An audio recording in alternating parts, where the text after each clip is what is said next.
Am, creo que sí, doctor, pero ahora no sé cómo no de compartirla. Ok. Hasta mero abajo, ¿no? Es donde te dice dejar de compartir o arriba a veces te aparece. Please just let us know when we'll be on air, please.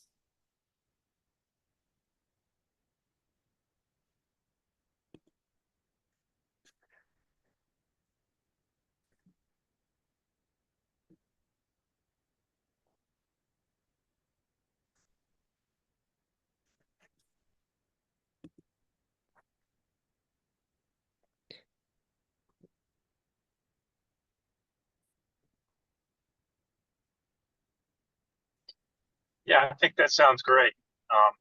Please go ahead. Maybe I could just give a really brief introduction, if that's okay.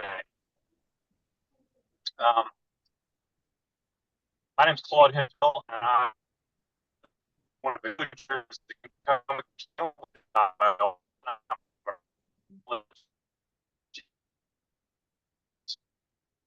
I'm just really proud to welcome the Central and North America chapter to this World Coma Day session. I think this is a reminder that the first word in World Coma Day is world. And so we wanted to take the opportunity to highlight our global chapters. And we've had some pretty interesting sessions already with Asia and Middle East and North Africa and South America. And so I've really been looking forward to this session. And Julio, Maria Teresa, please take it away and go ahead. Thank you, Claude. Thank you very much for the invitation, and it's a pleasure to be with all of the team in this very significant day where we put focus on the coma.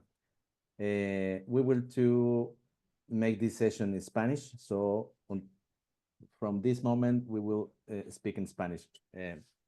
Buenos días, buenas tardes, buenas noches a todos los que nos acompañan.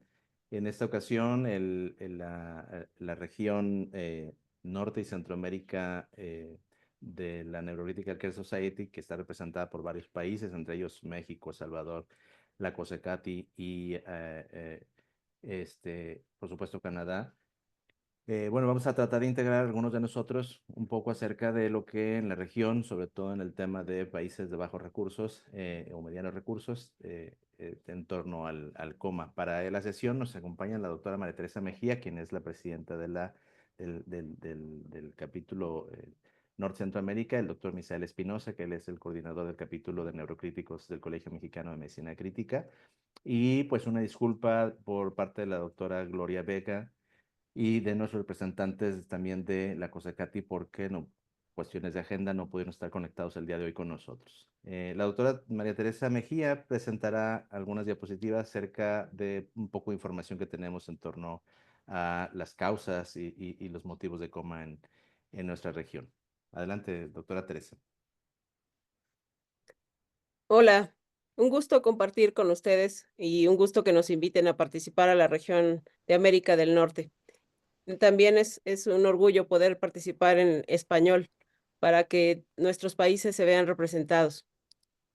Bueno, como decía el doctor Mijangos, les vamos a presentar algunos estudios que nosotros hemos hecho en nuestro país para saber un poco más sobre la atención de los pacientes que acuden a las unidades de cuidados intensivos con un problema neurológico, puesto que ellos son los que potencialmente tienen un riesgo de tener un estado de coma. ¿Pueden ver la pantalla? Sí. Ok, esta es una encuesta que nosotros hicimos, el capítulo de cuidados neurocríticos del Colegio Mexicano de Medicina Crítica elaboró este estudio el año pasado, está en proceso de publicación, y es una encuesta que se realizó a varias unidades de cuidados intensivos en el país, diversas unidades, para saber cuántos pacientes tenían en ingresos neurológicos. Nuestro país solo tiene 2 unidades de cuidados intensivos neurológicos, específicamente dedicadas al cuidado neurocrítico. El resto de las unidades son unidades polivalentes, que es como nosotros les llamamos a las unidades donde ingresan pacientes médicos y quirúrgicos con necesidad de cuidados intensivos. La encuesta se hizo en 23 de los 32 estados con los que cuenta la nación y pueden ver la distribución de unidades que participaron, en este caso los 3 estados con mayor participación. Ahora, lo que nosotros vimos, como comenté, es que en el país las unidades de cuidados neurointensivos son el número más pequeño, más reducido, solo 2 en todo el país, y el resto son unidades que reciben todo tipo de pacientes. Pero justamente esa es la parte interesante, que en esas unidades que son donde se reciben múltiples pacientes con diversos diagnósticos, uno de los ingresos más frecuentes es el cuidado neurocrítico. Les muestro aquí el total de ingresos, son 14,000 pacientes reclutados en una encuesta, y de esos, el 67% son pacientes con un motivo neurológico para ingresar a la terapia. Es decir, que entonces, habitualmente, aunque nuestra unidad no esté dedicada a los cuidados intensivos, pues los pacientes neurológicos son una de las principales causas de ingreso a cuidados intensivos. Eso significa que la mayoría de nuestros pacientes, al menos de manera temporal, están en estado de coma, y muchos de ellos tendrán un estado de coma permanente o un deterioro de la conciencia mucho más largo de lo que se espera. Ahora, de estos pacientes que ingresan, de estos 14,800 pacientes que se reportaron en la encuesta, en nuestra población sigue siendo el trauma craneoencefálico el motivo de ingreso más frecuente. Después están los tumores, los eventos vasculares cerebrales, la hemorragia subaracnoidea y otro tipo de hemorragias. Nuestro país pertenece a la región de América del Norte y de Latinoamérica, y en esta región el trauma craneoencefálico es cada día más frecuente, en poblaciones incluso mucho más jóvenes. Está extendiéndose el parámetro de trauma craneoencefálico desde adolescentes entre los 14 y 15 años hasta adultos de más de 40 años, y eso nos está llevando a tener una gran cantidad de pacientes con trauma. El diagnóstico por el tipo de ingreso que les mencioné, el trauma craneoencefálico como el más frecuente, después la hemorragia subaracnoidea, la hemorragia intracraneal y la encefalopatía anoxoisquémica. Ahora, en nuestras unidades, si bien recibimos muchos pacientes, hay muchas de nuestras unidades que no cuentan con todo lo indispensable para el monitoreo invasivo óptimo de los pacientes. Nosotros preguntamos con qué se contaba en las unidades, y la respuesta fue que una de los monitoreos más frecuentes que se hacían era a través de la saturación del bulbo de la yugular, el monitoreo de la presión intracraneal, algunas unidades con el monitoreo de la presión tisular de oxígeno. Y por supuesto, ante la difusión masiva del uso de ultrasonido en el país, la mayoría de las unidades pueden acceder al monitoreo de la vaina del nervio óptico como la estrategia más frecuentemente utilizada por su factibilidad y por su alcance. Después está el monitoreo electroencefalográfico y el Doppler transcraneal como opciones para el monitoreo del paciente de manera no invasiva. Nuestras unidades nos reportaron que la mayoría cuenta con una tomografía disponible para el paciente, pero de ahí, cuando tienen que solicitar estudios más complejos como una angiotomografía o una resonancia magnética, pues esas no siempre están disponibles en las unidades, o están disponibles, pero no en todos los turnos de atención del paciente. Esa es la encuesta que nosotros realizamos y que nos permite un panorama general de cómo es la atención, al menos en México. Queremos mostrarles también estadísticas que se obtuvieron de uno de los hospitales más grandes con los que se cuenta en el país, que tiene 29,694 ingresos anuales. Y de estos pacientes, el 1% representa a los pacientes de trauma craneoencefálico, el 1.8% los pacientes con EBC, el 1.2% en los pacientes con infarto potencialmente con riesgo de paro cardiopulmonar, y el 0.9% de los pacientes tiene un paro cardiopulmonar intrahospitalario. Nuevamente quiero poner en contexto que es una situación frecuente el tener que enfrentar un paciente que tiene, que puede estar en riesgo de presentar un evento de coma y que en nuestro país muchos de estos pacientes incluso pueden ni siquiera llegar a la terapia intensiva porque en la cantidad de unidades está sobrepasada y algunos de ellos, los más graves, llegan a cuidados intensivos y hay otros pacientes que se mantienen en los pisos de hospitalización o en el área de urgencias porque no tenemos la capacidad para poder ingresarlos. En ese sentido, podemos perder incluso más datos de cuántos pacientes han evolucionado hacia el estado de coma o hacia un deterioro de la conciencia muy importante, porque no tenemos manera de poder rastrearlos fácilmente. Esta es otra unidad del país, es un hospital de trauma, donde los datos que nos aportaron tienen una peculiaridad. Tras 5 días de estancia en la terapia intensiva, todo aquel paciente que ingresa con una causa neurológica, el personal de salud tiende a considerar si tuvo o no una respuesta, y si no la tuvo, dentro de los parámetros que ellos consideran, lo egresan a hospitalización para que continúe su convalecencia, aún pensando que no se beneficia más del cuidado intensivo. Esta decisión está fundamentada en el hecho de que tenemos una gran cantidad de pacientes y que buscamos aportar cuidados intensivos a quien puede beneficiarse más. Y a veces los pacientes con deterioro de la conciencia posterior a un trauma, a un evento vascular o a un síndrome de reanimación cardiopulmonar, pues pueden considerarse que no se van a beneficiar del todo en seguir manteniendo los cuidados intensivos mientras hay alguien en una situación aguda que tiene mayor urgencia y probablemente mayor beneficio. Como ven aquí, estas gráficas nos muestran eso, que incluso el 30% de estos pacientes emigran de los cuidados intensivos a las áreas de hospitalización para continuar convalecencia. Y nuevamente, no sabemos cuál sea el resultado neurológico de estos pacientes al alta hospitalaria.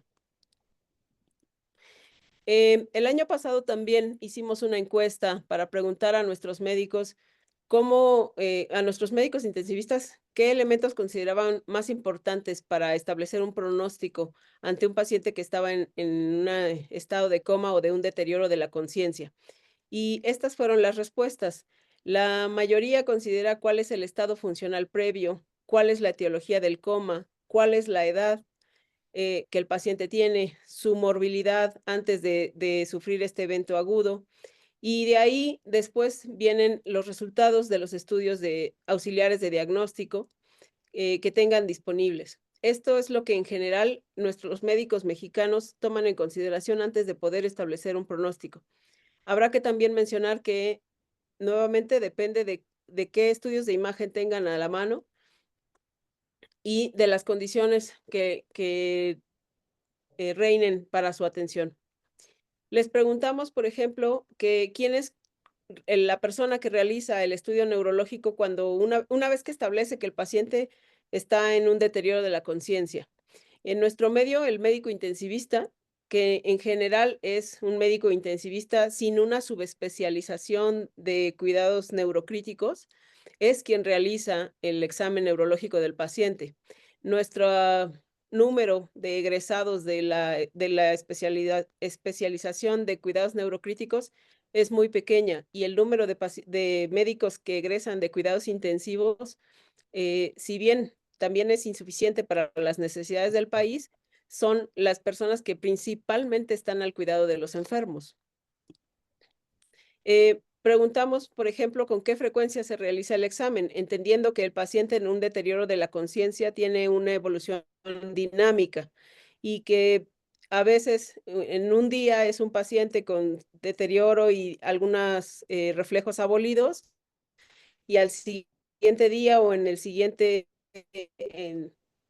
turno puede ir mejorando. Y como pueden ver, ahí está la distribución de más o menos el periodo en el que los médicos pueden realizar nuevamente el examen para actualizar el estado del paciente.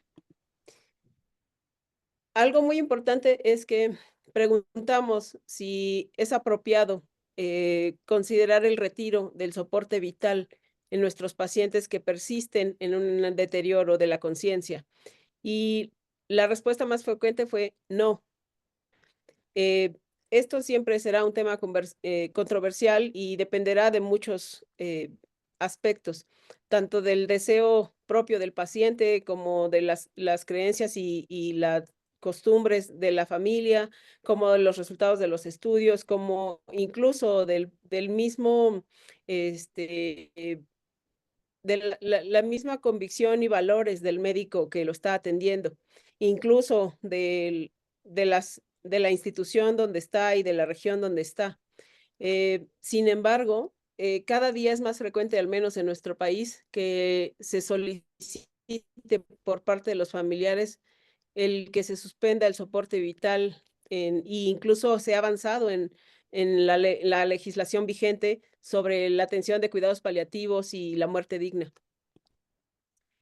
Y esta pregunta es crucial porque actualmente sabemos que los pacientes con deterioro de la conciencia pueden tener una mejoría después de las primeras 72 horas y puede esa mejoría ir siendo paulatina a través del tiempo.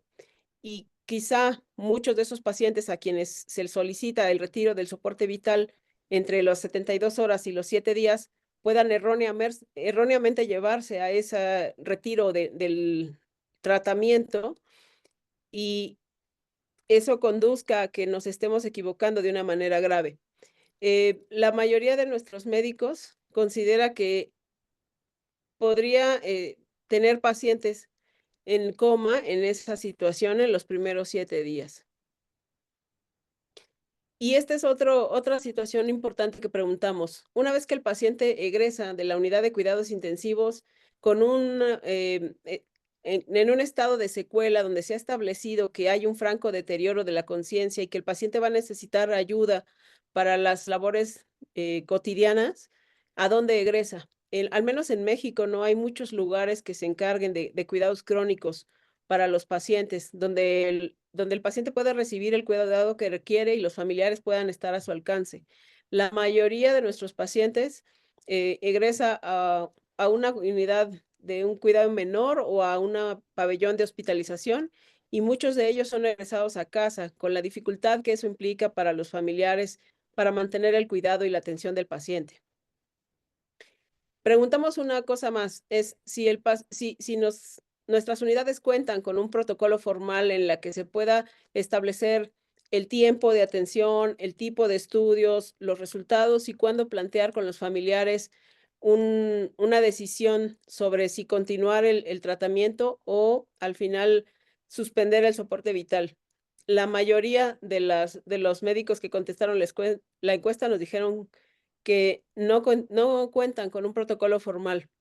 Esto hace que todo el cuidado de estos pacientes sea heterogéneo y contribuye a que pueda haber un gran sesgo en la decisión que se toma, tanto de retirar el soporte vital como de continuarlo. Pero esto no es algo que solo sea característico de México, en el mundo también ocurre. Entonces, a partir de aquí, una vez presentados los datos, me gustaría que me dijeran qué es lo que opinan, cuál es la experiencia en sus unidades. Muchas gracias, Tere.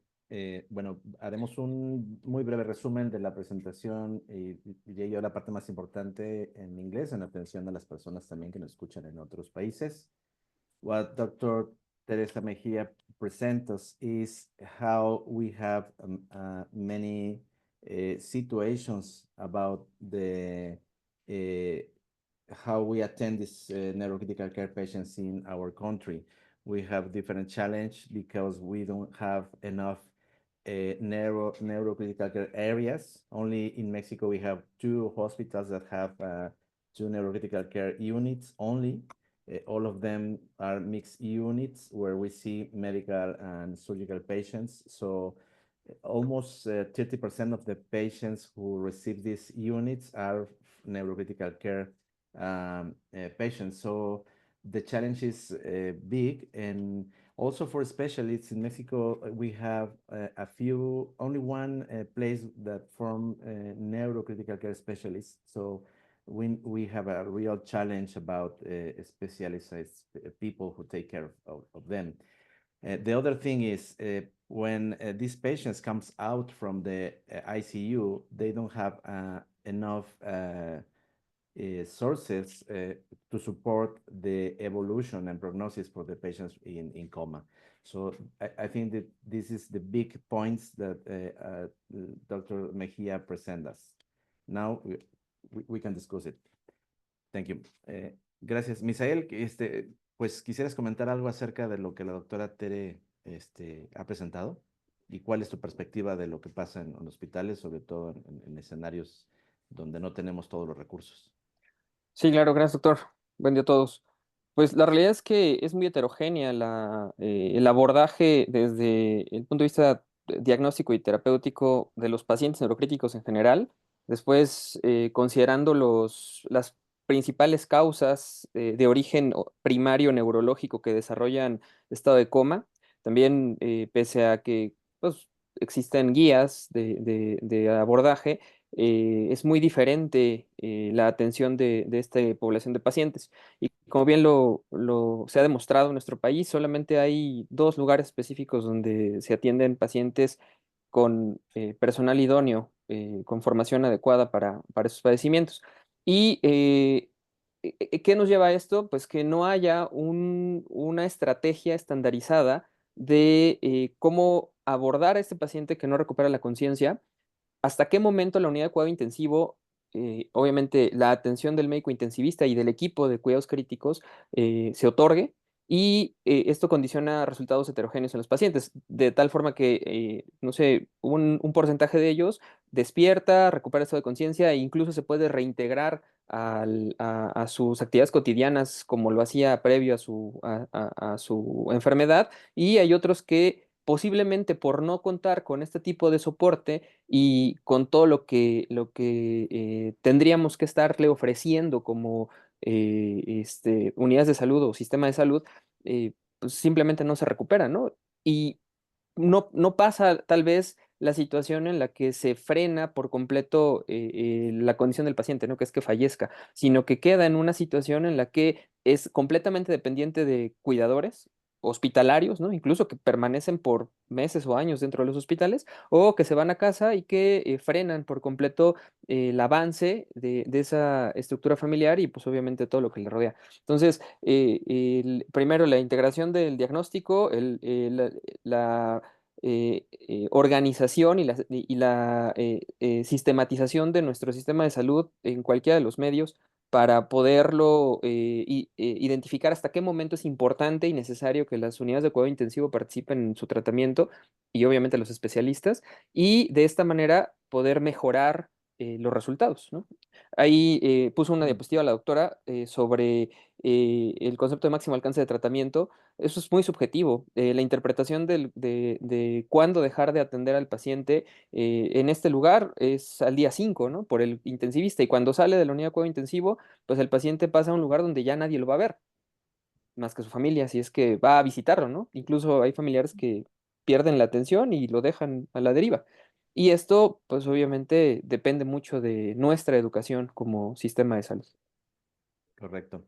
Fíjate, comentas una parte muy importante y yo creo que, digo, no lo sé en otros países, quizás donde los protocolos de atención sean quizás un poco más estrictos o tengas una infraestructura diferente en torno a la parte no solo de la institución de salud, de equipos de diagnóstico y al propio personal, que es el hecho de cuál es nuestra percepción frente a un paciente en coma.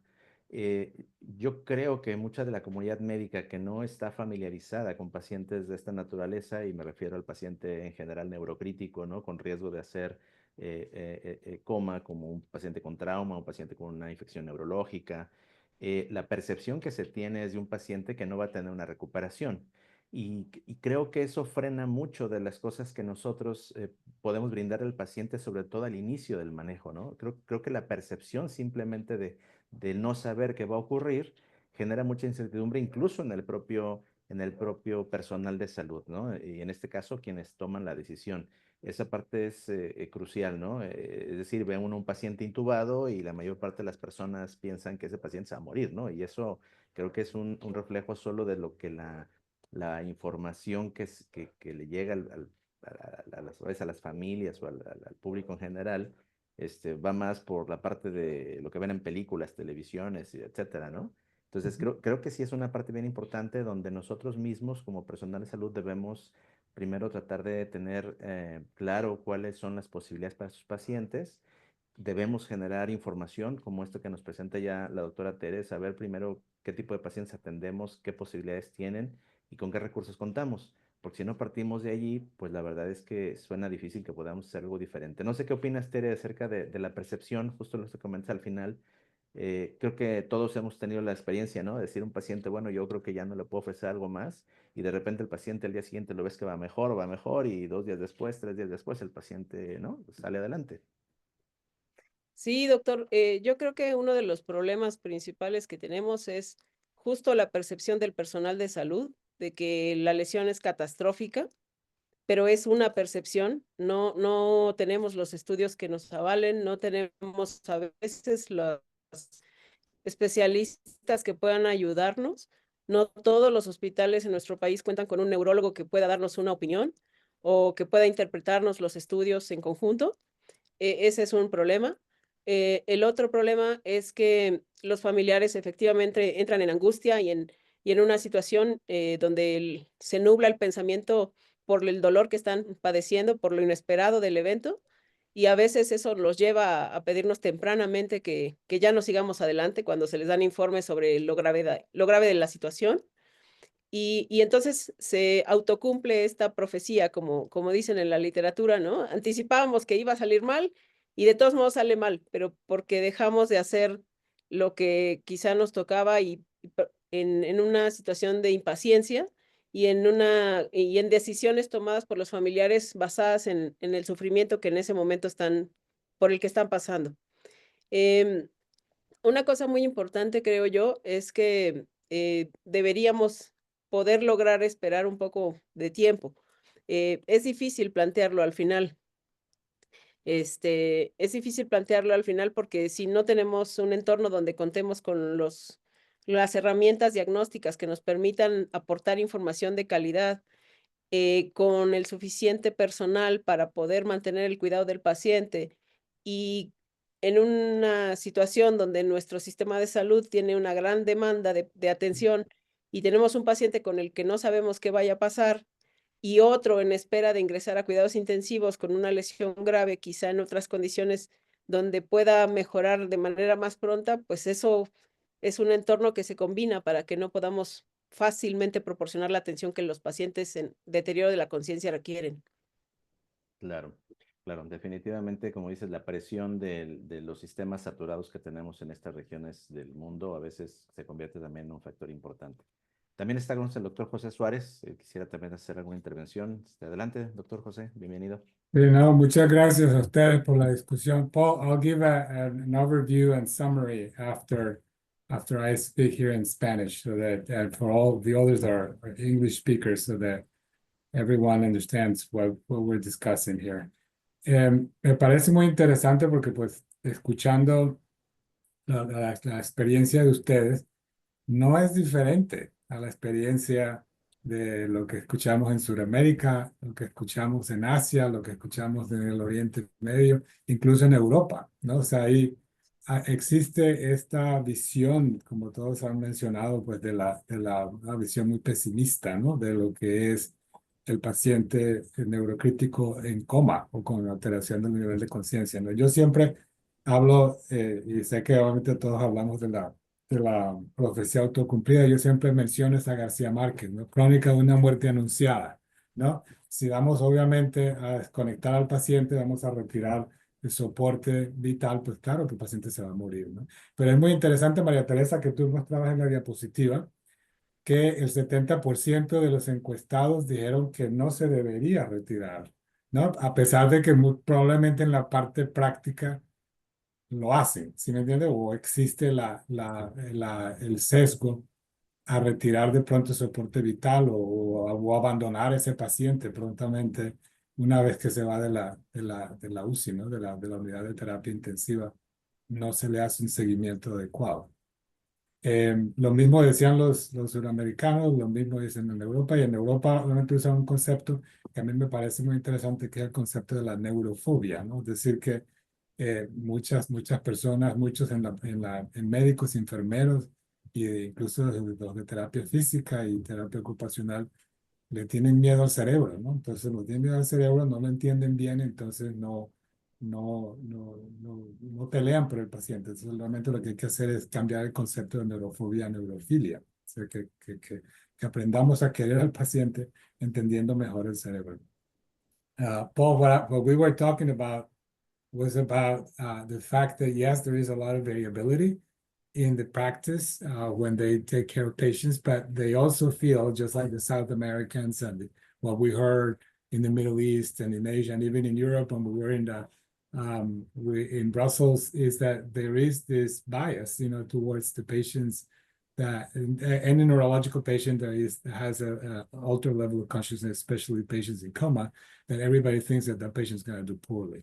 So yes, we talk about the self-fulfilling prophecy, but I was telling them, so to make it more personal, more appealing, is the concept of this writer, this Nobel Prize winner writer who wrote a book called Chronicle of a Death Foretold, right? So yes, if you're going to withdraw care, yes, the patient is going to die, right? So it's like in that book that from the very first paragraph, that the main character is going to die. You just don't know how, but you know that person is going to die by the end of the book. So it's sort of the same idea. And I was telling them how we talked about the concept of neurophobia when we were in Brussels, and how we need to change from neurophobia to neurophilia. So meaning that we need to make people understand and love their brain more, and take away that idea that those patients are not going to do well. I don't know if you want to add anything to that. Yeah, that's wonderful. And thank you all for being here, and thank you for participating today and sharing your experience. So we very much appreciate that. Yeah, I think it's very interesting that this is a sort of a global phenomenon and deserving of a global solution. And I think it's something that we need to sort of push. And I think it's a relatively low cost, but high effort type of initiative that we need to work on, and we need to try to change the hearts and minds of folks. And so we very much appreciate your input today, and agree on have very similar experiences in North America.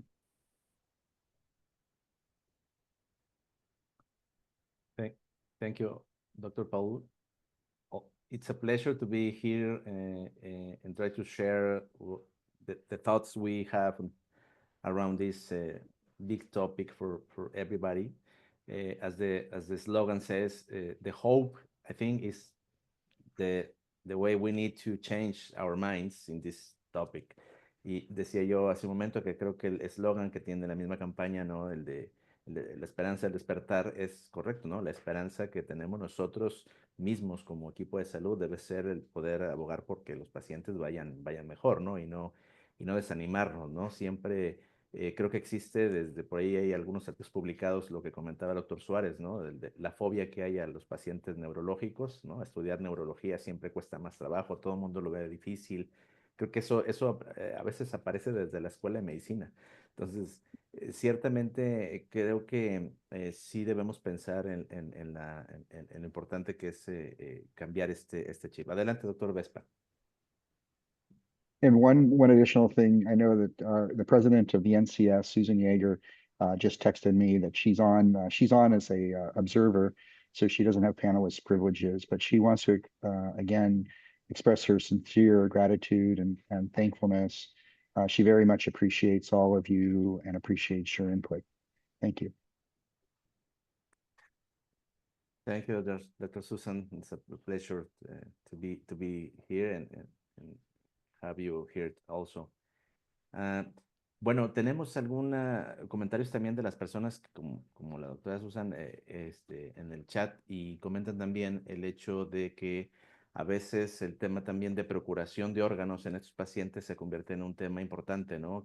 A veces creo que es finalmente o desafortunadamente, a veces tenemos que llevar pacientes que finalmente después del coma llegan a la muerte encefálica y bueno, pues sí, ¿no? Es una de las cosas en las que también uno debe priorizar el cuidado del paciente. O sea, es difícil poder decir que no podemos ofrecer nada. Creo que hasta en el peor escenario siempre hay algo que podemos hacer y que puede, bueno, finalmente beneficiar a más pacientes. No sé si quisieran aportar algo más y si no, podríamos hacer alguna de las preguntas también que tenemos planeado, pues preguntar un poco acerca del diagnóstico, ¿no? No sé qué piensan Teres, Misael o doctor Suárez en torno a las posibilidades de diagnóstico que tenemos para establecer un pronóstico en los pacientes y poder dar alguna información a la familia. ¿Qué opinan, doctora Tere? Doctor, al día de hoy la verdad es que es difícil. Muchos de los estudios son ambiguos y lo que tienen de ambigüedad es el tiempo en el que los realizamos. A veces tenemos un paciente que retornó a la circulación espontánea, le damos un día de sedación profunda y ya lo estamos despertando al siguiente día y ese día queremos hacer el electroencefalograma para ver cómo está. También por parte, insisto, por la impaciencia de saber qué plantear a los familiares o qué informes darles. Y quizá el problema es que hicimos el estudio en un tiempo en el que no es útil. Si lo hiciéramos tal vez entre el día 3 y el día 5, eso nos daría un poco más de información. Lo mismo para la resonancia magnética o para los potenciales evocados de corta latencia. Necesitamos conocer como intensivistas el tiempo en el que hay que de manera precisa hacer los estudios para que nos den información más útil. Hasta el día de hoy no tenemos un estudio que nos diga con certeza que el paciente va a evolucionar a un deterioro de la conciencia prolongado. Y el otro problema que tenemos es que a veces no hacemos o frecuentemente no hacemos el seguimiento del paciente una vez que sale de cuidados intensivos. Muchos de los estudios se tienen que repetir en los siguientes 30 días, en los 3 meses, para ir viendo cuál es la evolución real del paciente, objetiva del paciente. Y nosotros no tenemos esa información. No sabemos cómo le fue al paciente una vez que se fue al área de hospitalización o cuando se fue a casa. Si tuviéramos esa información, quizá nos permitiría evitar la profecía autocumplida y también nos permitiría plantear con mayor veracidad que en este momento no estamos listos para tomar una decisión sobre el pronóstico, por más que las familiares estén pues ansiosos de saber qué es lo que va a pasar. Creo que si lográramos hacer los estudios en tiempo y forma, nos permitiría tener mayor certeza de hacia dónde vamos. Evidentemente habría que empezar por saber que los tenemos disponibles para poder hacerlos, ¿no? Y Claro. bueno, uno de los participantes, que es el doctor Héctor López, mencionaba algo muy importante. Con el advenimiento de los trasplantes, pues eso también nos ha llevado a apresurar el diagnóstico de los pacientes con deterioro de la conciencia, o más bien nos ha llevado a apresurar el pronóstico para saber si el paciente es candidato a una donación multiorgánica en vez de plantear si el propio paciente se beneficia de seguir esperando, ¿no? Claro. ¿Dirías entonces que en el escenario, por ejemplo, de tu práctica es más que no hay la infraestructura de herramientas necesarias o que el personal no las utiliza como debería ser? Yo diría que en mi entorno el problema es que el personal no sabe cuándo hacer los estudios ni qué esperar de ellos. Creo que frecuentemente caemos en la situación de pedir los estudios de manera extemporánea y después no conocemos los resultados. Al no haber tantos neurointensivistas en México y ser intensivistas sin la especialización, los que atendemos a la mayoría de los pacientes, creo que sí estamos obligados a conocer qué resultados son los que podríamos obtener para poder entonces saber dónde estamos. Claro, ok. Bueno, eso y también la parte post UCI, ¿no? Que es quizás el personal que se hace cargo, que podrían ser también neurólogos o, ¿no?, otras áreas del hospital y que también, pues, como decía el doctor Suárez, ¿no? Pocos se involucran con esos pacientes, ¿no? Les dan la vuelta. Misael, ¿qué experiencias contigo en torno al diagnóstico en tu práctica? Sí, fíjese que en nuestro caso, los problemas son semejantes, pero hemos buscado al menos abordar a una población de pacientes a través de primero identificar el problema irreversible, eh, por englobarlo en un concepto, que sería lesión cerebral catastrófica.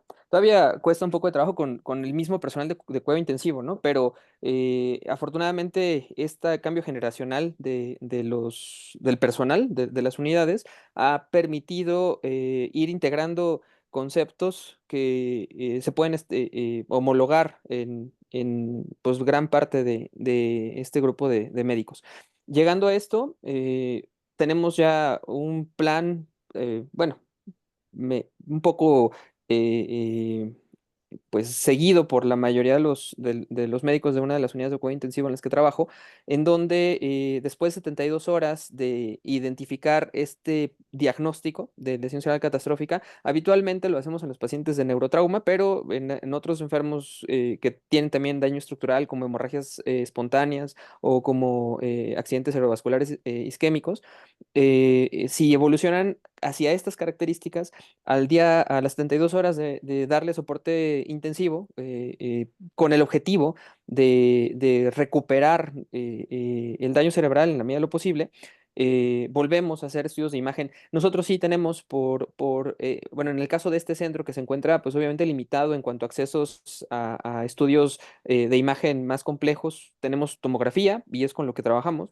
Tenemos ocasionalmente electroencefalografía, ocasionalmente me refiero a algunos días de la semana, entonces buscamos que coincida, ¿no?, con esa disponibilidad el momento del diagnóstico y ahí buscamos identificar lesiones que no son ya mejorables ni médicamente ni quirúrgicamente y el aspecto funcional que podemos evaluar también no tiene cambios positivos, sino al contrario, después del primer momento del diagnóstico, vemos que es peor el panorama y es cuando abordamos a la familia y pues damos el pronóstico, ¿no? En el que al menos un par de médicos de cuidado intensivo tienen congruencia y de ahí partimos para, en el caso de que lo que hablaba la doctora Tere y el comentario del doctor López, plantearles el tema de procuración de potencial donante. Obviamente, pues no tendría que ser nuestro objetivo, ¿no? Sino tendría que ser el objetivo de recuperación funcional, algo que siempre he buscado en el escenario del paciente neurocrítico es poner en una balanza cuál es nuestro objetivo terapéutico, ¿no? Si es la sobrevivencia o es la funcionalidad y es lo que busco transmitir normalmente con el equipo de trabajo y hacia los familiares. Es todavía muy complejo. Claro, Normalmente, cuando estás persiguiendo esta funcionalidad, siempre hay una barrera.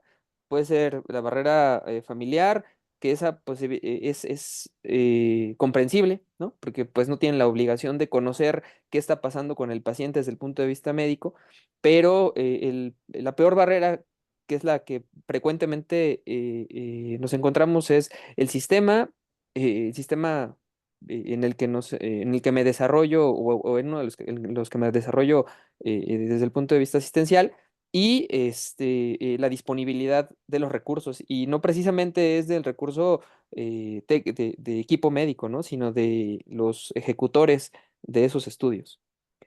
claro, Ese es el escenario. claro, ¿no? La concientización del personal, por Es supuesto. correcto. Sí, muy bien.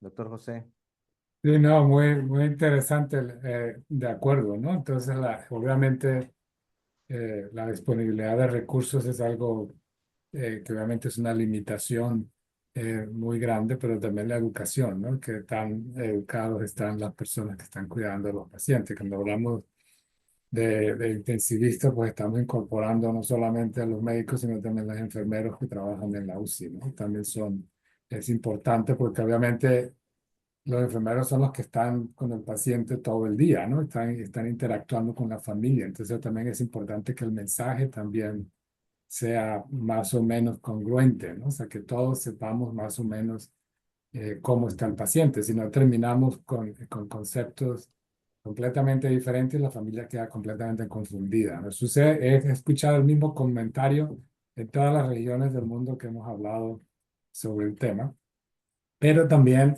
obviamente, lo común es que, y a ustedes también les he escuchado, obviamente es muy difícil pronosticar, ¿no? Es muy difícil pronosticar.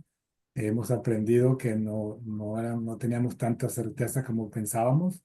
Obviamente hay pacientes en los cuales les hacemos un pronóstico muy negativo, y si la familia o si quieren continuar, de pronto nos damos cuenta que ese paciente eventualmente despierta y se va y le va bien y vuelve a visitarnos unos meses después, vuelve a la unidad y nos sorprendemos de ver al paciente que está mucho mejor de lo que todos pensábamos. Entonces yo creo que el concepto de la incerteza, yo creo que es importante también tenerlo presente, porque pues no somos tan precisos.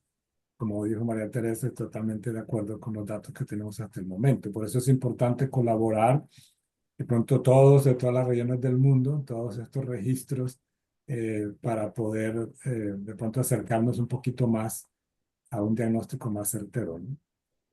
Claro. Y habrá lugar, no sé, yo creo que es parte, pues, insisto, de la iniciativa, ¿no? Pero ¿habrá algún estudio que si dijéramos, yo solamente tengo un tomógrafo y un electroencefalograma, eh, tal vez sea suficiente para poder hacer vamos a acercarnos al pronóstico del paciente? Doctor, ¿cómo ve? O sea, digo, porque en los países como el nuestro, pues a lo mejor una tomografía, digo, una resonancia ya es algo complicado.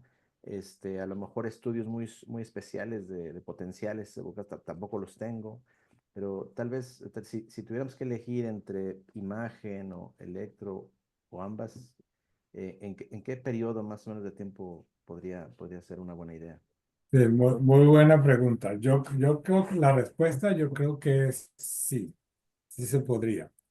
Lo que sucede, yo creo que es que no hemos analizado bien, no hemos explotado bien, como decía María Teresa. O sea, por ejemplo, podemos tomar una tomografía o tomar un electroencefalograma, pero no sabemos qué hacer con los datos, ¿no?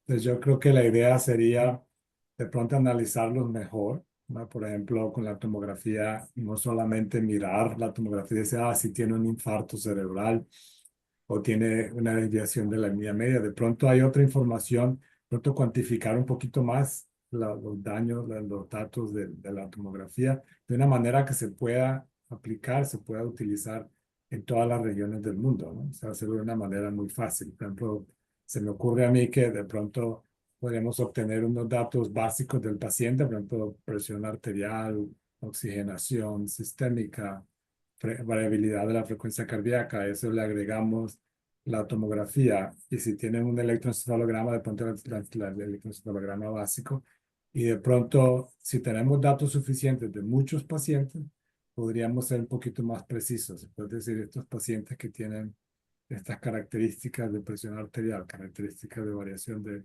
de frecuencia cardíaca, esta tomografía y este electroencefalograma, a estos pacientes les va a ir mejor o les va a ir peor. Yo creo que es importante, pues, que podamos estudiarlos un poquito más, pero no ser tan sofisticados necesariamente, porque yo creo que hay datos suficientes que podemos extraer de lo que hacemos del paciente, que se puedan hacer en todas las regiones del mundo. Sí, sí, sí, claro. La verdad es que entre menos complejo hagamos la evaluación, pues es una manera mucho más sencilla de poderse aplicar, ¿no? Sobre todo en escenarios donde no tenemos, ¿no?, marcadores, etcétera, ¿no? Este tipo de cosas más sofisticadas. Está por ahí el doctor Héctor López, ya le dieron acceso. Bien, ¿cómo estás, Héctor? Adelante. ¿Qué tal? Saludos a todos. Felicidades por la sesión. Increíble lo que están haciendo. Varios puntos. Uno, yo creo que uno de las partes más importantes va a ser, y de ahí partimos todos a hacer el diagnóstico, como bien decía el doctor Misael, establecer que sea irreversible esto. ¿Por qué? Porque entre más estudios hagamos, en un momento dado, descartamos cómo nos vamos a un estado de mínima conciencia. La pregunta sería, ¿cuánto va a durar el estado de mínima conciencia? ¿O es un lock-in? ¿Cuánto basta con este lock-in? y luego a dónde vamos a pasar, porque esto tiene muchas implicaciones emocionales, legales, morales, en el aspecto de que, y ustedes lo saben, aquí en nuestro medio, esto implica cuidados prolongados en los cuales implica desde el gasto económico, desgaste familiar, y es interesante.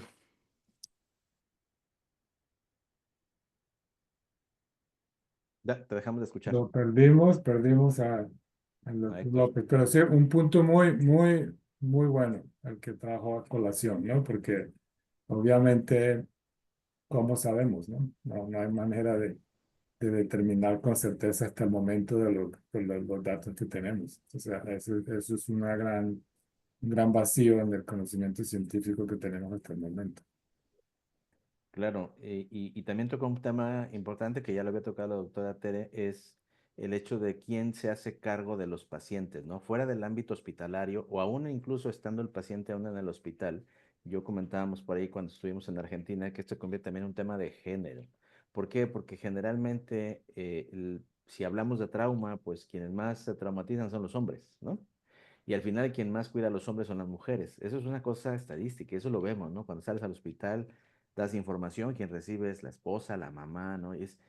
También es un tema que acaba con la estructura prácticamente toda la familia, ¿no? Un paciente crónico, genera, ¿no? Todo un tema en la parte social compleja, ¿no? Porque entonces alguien más se hace cargo de la parte económica, pero también de la parte moral de sostén y si hay niños, bueno, no se diga, ¿no? O sea, realmente creo que hablar del coma hay aspectos que tal vez no logramos dimensionar, que no solo están centrados en el paciente, ¿no? Creo que también hay que asomarnos a la otra parte que está de la puerta de la terapia hacia afuera, porque hay otras necesidades, ¿no? Y bueno, regresando a la parte de diagnóstico, yo insisto, creo que tenemos una oportunidad, sobre todo, ¿no? Países como los nuestros, donde los recursos no abundan, de poder tomar atención en justamente estas cosas que sí tenemos y que quizás trabajando pues en conjunto podamos aportar y descubrir algo que tal vez siempre lo hemos tenido allí y solamente no lo hemos explotado, ¿no? No le hemos dado la atención adecuada. Por ahí tenemos a la doctora Clio Rubinos. Julio, let me just translate a Sí. little bit. I see Halima has joined. Hi, Halima. And so I will translate. I will give you a summary of what we've been talking about. So the topic that we're talking about right now is about the care. First, we talked a little bit about the diagnosis and the uncertainty of the prognosis. And then more recently, we've been talking about the care of the patient after they leave the ICU, right? Who cares for that patient? And that's what we were saying is that, for example, the experience in Mexico and in many other countries, it could become, a sex issue, right? Like, for example, most of the people that have traumatic brain injury, I think the majority or a significant number are men, right? And then you have wives or mothers or daughters are taking care of the man, right, when they are in coma. And they really can fracture the family structure. And if you don't have enough support, where those patients can be taken care of, like in long-term rehab facilities, then that becomes very problematic. And in addition to the uncertainty of not knowing when that patient or if that patient is going to wake up. And if they do, then what type of function they're going to have. So it is a big burden for everybody and for society in general. And I think Cleo, go ahead, Julio. Cleo tiene una pregunta muy interesante. Hola, Cleo. Sí, nos comentaba la doctora Cleo acerca de si en México tenemos la parte legal que apoya no retiro de soporte de los pacientes. La realidad es que no. O sea, en México, de hecho, la Ley General de Salud lo que aboga en primera instancia es por mantener la vida del paciente y eso se convierte en un tema porque cuando tenemos gente que sabe de leyes, de repente escenarios como este nos complican la existencia, ¿no? Donde el paciente realmente ¿no? No es que podamos desconectar todo, excepto que tengamos el diagnóstico de muerte encefálica, ¿no? Esa es una cosa diferente, no es un paciente que está muerto como tal. pero los otros escenarios intermedios, hay situaciones de voluntad anticipada, sí, sí las hay, que es no incrementar soporte y todo, bueno, si el paciente ya previamente lo había decidido y eso legalmente establecido. Pero generalmente esto siempre queda a la discusión entre solo el personal médico y la familia. No sé si con eso le respondo la pregunta. Tere, adelante. Yeah, let me translate real quick here for Halima. So Halima, the concept what we were talking about, there was a question from Cleo Rubinos that I think you've met her. The question is whether there are laws in Mexico about that support the withdrawal of life-sustaining therapy, and the answer is no. And the law actually states that the doctors, the physicians should support the patient's life without withdrawal. But there is living wills. The living wills exist, and obviously the patient's autonomy is also respected if the patient is able to express their wishes ahead of time. So, sigue, Julio. Qué pena, María Gracias. Teresa. Adelante, Tere.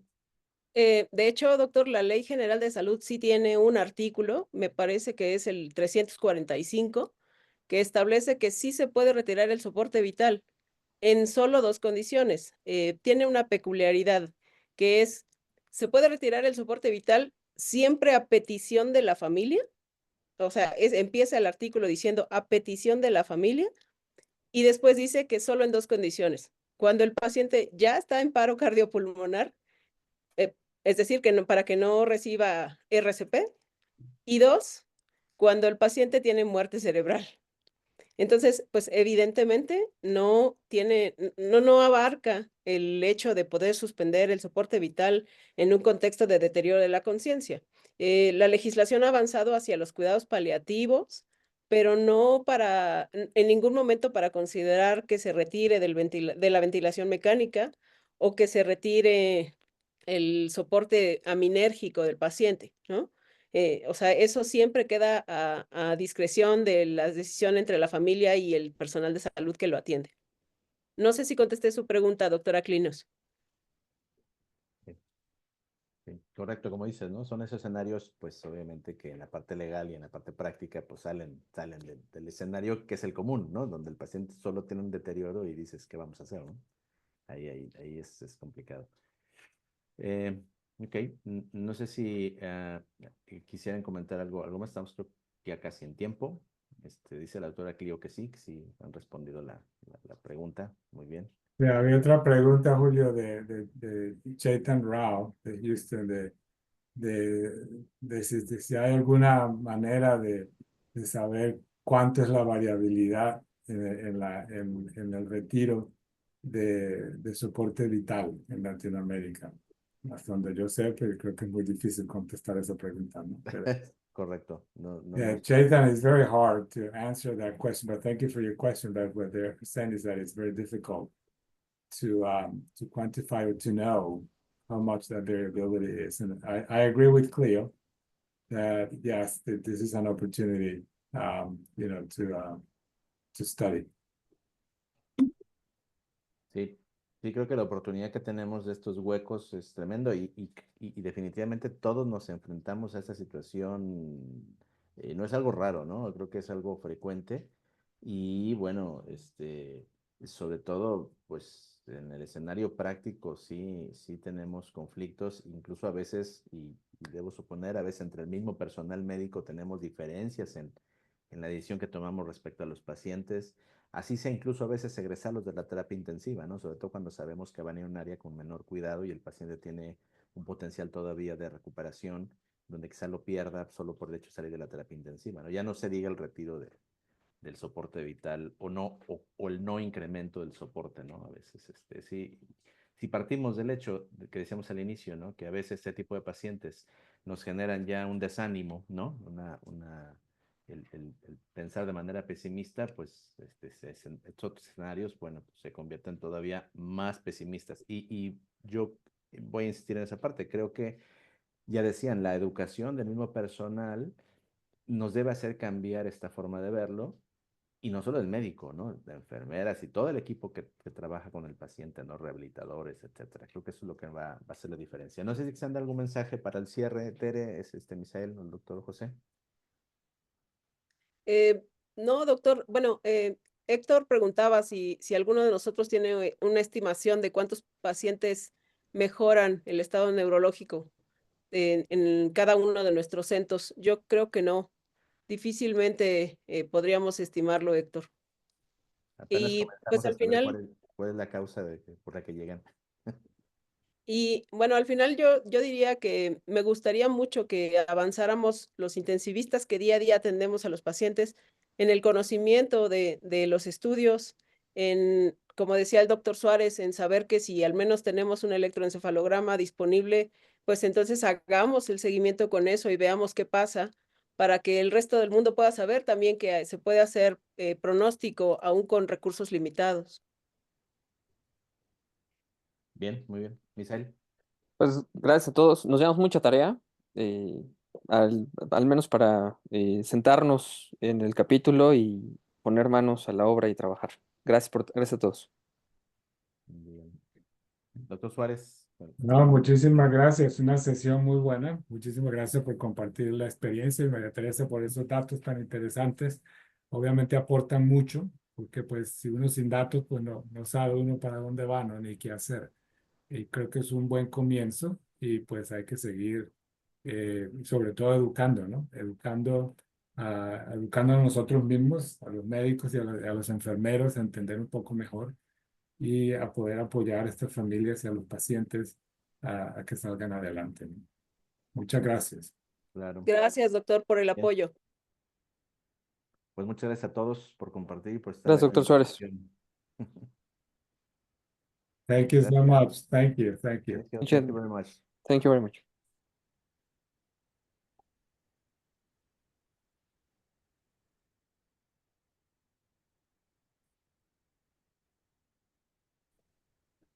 See you.